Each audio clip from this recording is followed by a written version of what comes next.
Hi, Representative Griffith. How Thanks. are you? I'm great. How are you doing? Thank you. Good. Come on in. Thank you. Thanks so much for having us. I'm so excited to get to know you. Same. First question I have is, what's the best piece of advice you've ever been given?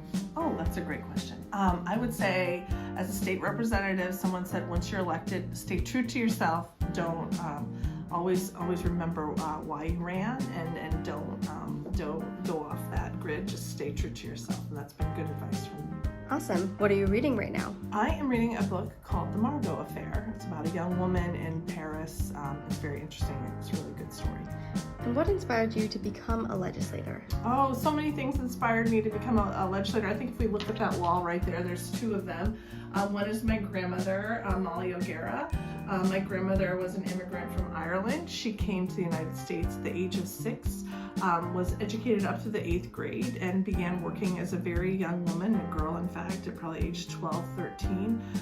Worked as a maid at hotels, but didn't let her lack of education or stilt her ambition, and she ultimately became a state senator in New Hampshire in the 50s. So her stories were always wonderful. And my son up there, Nate, is another inspiration, as is my other guy, Sam. I have 2 boys, Sam and Nate. Nate has Down syndrome and had cancer, and those experiences really shaped me in terms of addressing those who are vulnerable and need our help.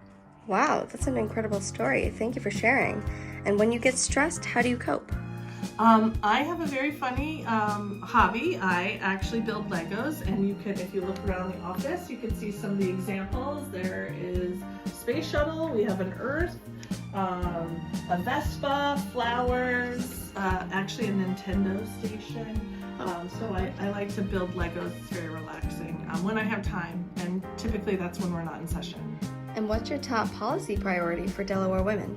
Oh, I think we have so many important policy priorities. Of course, making sure that women have access to reproductive health. I serve on the executive committee of the Domestic Violence Coordinating Council. I'm a passionate advocate to make sure that we do everything that we can to provide safety and resources for women who have been victims of domestic violence and sexual assault. Incredible. Cats or dogs? Dogs. In fact, I just got a puppy a couple days ago, and his name is Arthur. What type of dog? He's a black lab. Very cute. And besides necessities, what's one thing you could not live without? I couldn't live without my family and their support and love. What TV show have you recently binge watched?